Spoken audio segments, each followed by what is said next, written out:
10 career struggles only INTJ types will understand. INTJs had a mix of experiences in the workplace. At the same time, INTJs are less likely than other high earners to manage teams, and they score so well on job satisfaction either. In the wrong career, they can be downright miserable. Number 10. Nothing is ever efficient enough. It is no secret that INTJs live for efficiency and will always find the best ways to accomplish an outcome. What is more frustrating for an INTJ is being told that it is not our problem or not our job to fix those inefficiencies that are driving us nuts. In our heads, everything is our problem when it is not working. If we are not allowed to fix it ourselves, we want to speak to the person whose job it is, which means we are frequently butting heads with management. Number 9. Loving and hating the autopilot. In just about every job, you reach a point where you have learned anything there is to know at work. It means we can turn out high-quality work with the least amount of effort. Most of us quietly enjoy taking shortcuts on routine tasks because there is something sweet about resting on old successes. We're constantly looking for new ideas and experiences and get bored and restless when anything is just too easy. Number 8. Kicking back against incompetence. INTJs dislike authority, but that is not exactly true. Most of us have no problem with following the orders of our superiors, as long as that person knows what they are talking about. It's not our authority that irks us, it's the people who are incompetent within that role. Respect has to be earned, and that's achieved by someone demonstrating their competence in their job role. That can earn us the reputation of being hard to manage. Number 7. Being too demanding of others. As managers, INTJs can be tough, very tough. On the positive side, we tend to be highly organized, always on top of things, consistent, impartial, and skilled at developing strategies for others to follow. We have clear expectations of people and demand competence from the team. On the negative side, INTJs will not tolerate boring or substandard performance. As leaders, we expect our team to meet the high expectations we set for them, even if it is more than they are capable of. Number 6. Overanalyzing everything. INTJs have overactive minds that cause them to think through and analyze everything constantly. Even when they are sure about something, they analyze it even further. INTJs are capable of making choices that are important and can find the means of taking action. Where the INTJ struggles with this overanalyzing process is more towards people and emotions. Their minds are constantly working to find logical and practical solutions, even when they should be more focused on emotions and finding connections with the people around them. For the INTJ, it's not natural, and so they dive more into analysis than they do emotional expression. Number 5. Diplomacy is exhausting. Being diplomatic and polite is part and parcel of a professional career, and people expected it to sugarcoat the truth so they can't hurt others' feelings. These types of social skills don't come naturally to INTJs.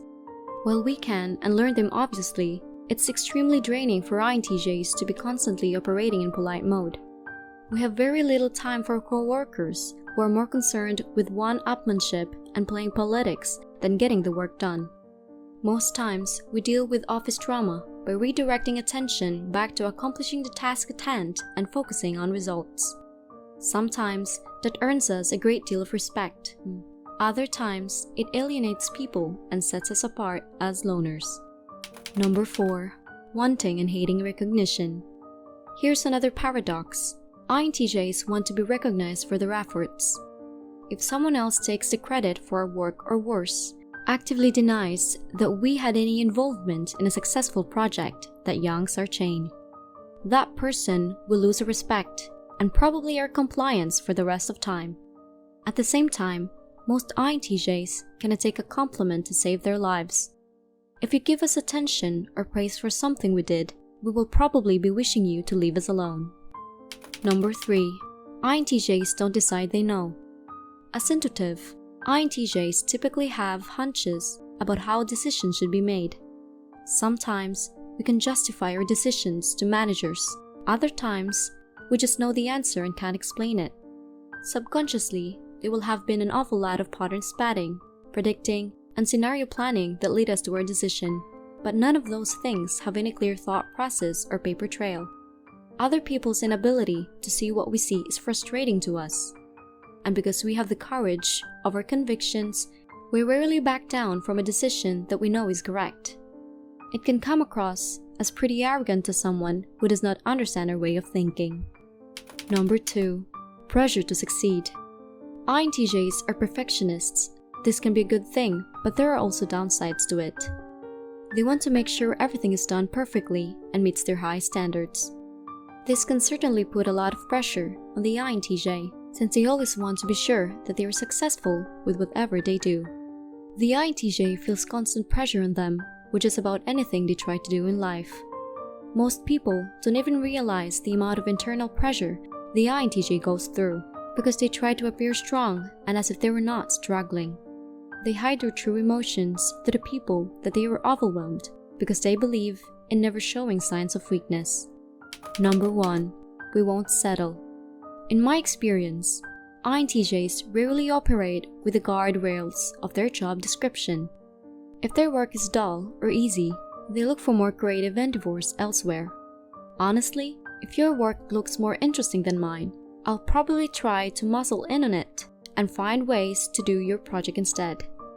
While I haven't seen any research on this, I suspect there's a tendency for INTJs to jump careers frequently because they're so easily bored.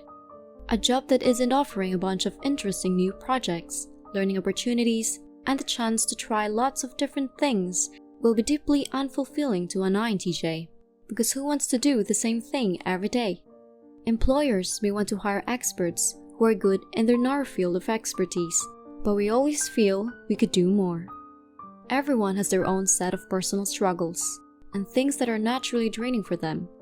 It is important to recognize these struggles and realize where certain types might feel overwhelmed.